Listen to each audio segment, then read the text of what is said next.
give those B anchors nowhere to hide. And unfortunately, the rotations were cut off very easily. You had the IQ that droned in as they're sitting on the ventilation. I believe that was Young. And you know what? Makes it a lot more difficult to rotate between both sites. And what is up, bros, and welcome back. And in this video, we are going to be going over the badass match that happened at DreamHack Austin, Texas earlier this week. And this game is going to be between my org Disrupt and Evil Geniuses. Now, for anybody that might be wondering what DreamHack is a tournament that's held separately from the Worldwide Pro League that we know, and it's really awesome because Disrupt was able to face Evil Geniuses twice. They won the first game, and then Evil Geniuses won the second game. I'm gonna leave links to all the players in this game down below in the description. They're all so badass, and I learned a ton from this game. Gotta be aware of Canadian roaming in that server stack. He's basically giving his position away. He wants them to know he's down here, and that might be telling of the confrontation that EG has set up for these attackers.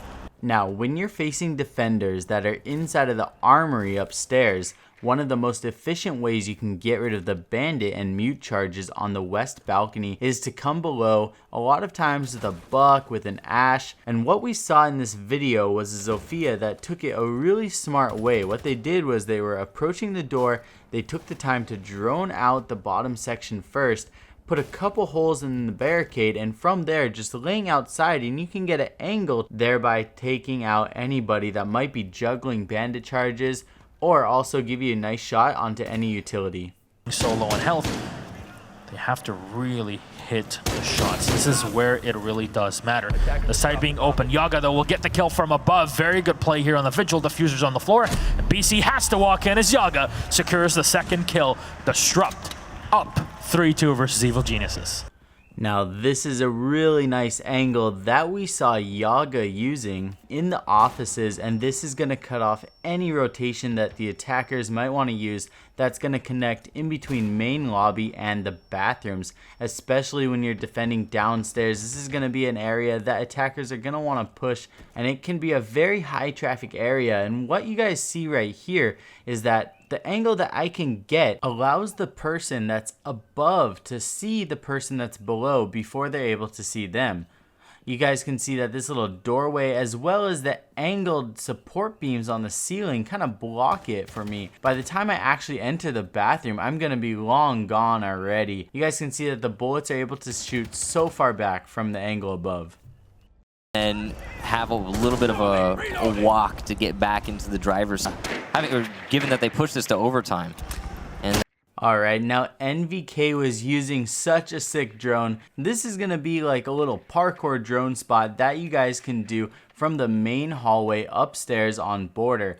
From here, you guys will be able to get your drone up to watch not just the main hall, but you'll see once I turn it, I'll be able to actually see the offices also.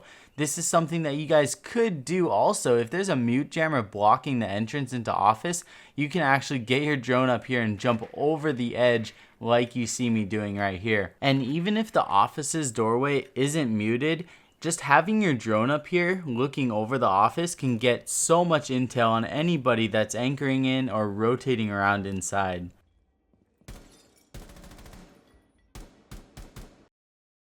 Is opening the appropriate holes with some shotguns or some impacts before the push actually comes out from EG, which will allow them again to get that hold. And like you say, Disrupt has had pretty good luck so far. I love that drone position on that bottom bomb site. That is one of my favorite drone positions. The second one would be on Chalet when you get it up to the beams above in the fireplace room. Those are places where you can just shut down in your rotations because you'll just have one player looking at the camera, every few seconds just to make sure there's nobody getting too aggressive against you. But alright, now we're going to be doing another drone parkour. This one's going to be taking place from the rooftop on border. Now from here, all you got to do is simply vault on top of the ledge, and from here you'll actually have an entire square perimeter that you can feel free to drive your drone around. Once your drone is up here, it's going to be pretty rare that somebody's going to actually be able to take it out. Unless, of course, they know about it like you guys now, so you can check for this to make sure nobody's spying on you. But anyways, you guys can see that even if you're not active on the drone, you'll still be able to look down so that you can still spectate it even if you're not active on the drone. Now from here, you'll also be able to drive around and you can vault straight on top of the main hallway upstairs aboard her. Now I know that there's going to be a lot of comments asking about which drone spot he was talking about on Chalet. Even though I've covered this spot before, I'm just going to show a quick clip of it. This is a spot we did back in, I believe, November, once I saw Pengu use it on Chalet. Or the lower floor, trying to find a pick.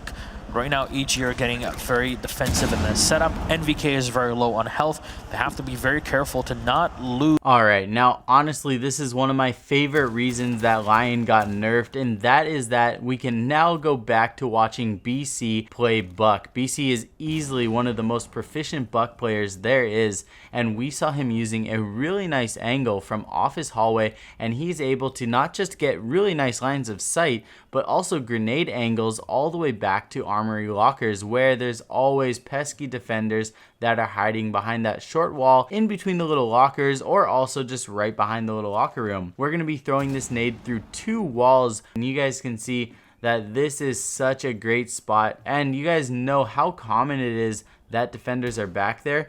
Now we can finally deal with it. Thank you, BC. League Season 7 finals, and now we have DreamHack Austin in every single one of these events.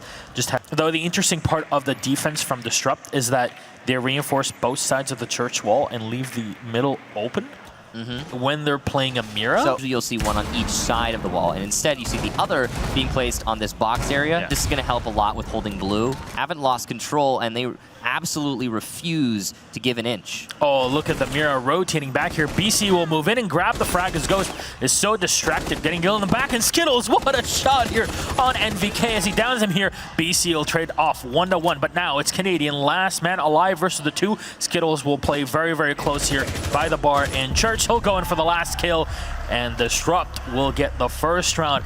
Alright, so this is a really sick mirror setup that's been around for a little while, but I've never personally covered it. I've shown a couple different variations, most of the time by throwing nitro cells over this ledge because the reinforcement doesn't go all the way up. What we saw ultimately was a really badass pinch created by Ghost's Mira placements. Now from here, anybody entering this doorway from Memorial into Church is going to have a ton of different angles to deal with. And you guys saw how Yaga and Skittles used these angles to completely pinch Canadian, and he had to look back and forth constantly. And we even saw BC drop down and take out the Mira player in Ghost, but that's okay because Yaga was able to just easily rotate back onto the Mira and help Skittles pinch Canadian to win the round.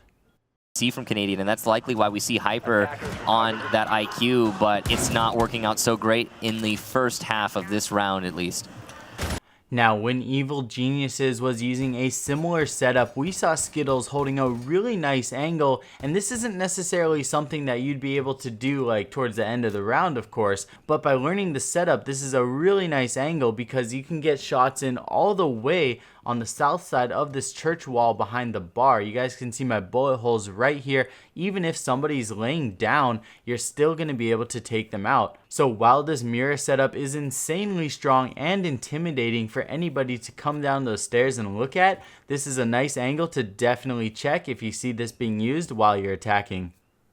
Or on the other side as well in the stock. Hyper as well bringing the dock. I wonder where they're going to seat him. Will he be more of a long angle watcher? I'm not sure how that would work because EG are bringing Necrox on the glass. And that's the player to fear. And Hyper gets the frag on NVK early on. And that's the Ash taken away. So now Disrupt don't have to fear for their flanks as much as they used to.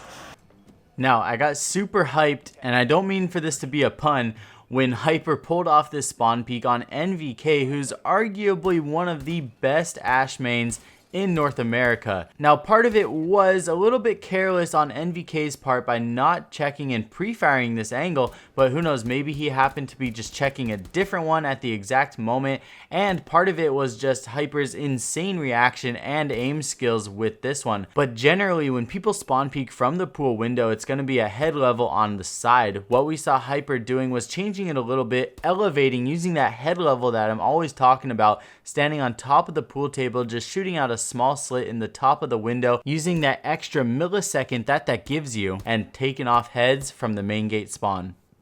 But his opponents are positioned.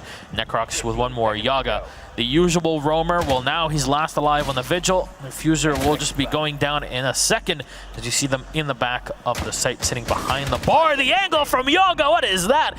Now, similar to the dorm's main hall angle on Oregon, where you're kind of using the red smoke as well as a pixel peek in between the bomb and the wall, you can do a similar angle from the arsenal room that we saw Yaga using. Now, he was able to take out the person all the way in the back of church, and it was super nutty.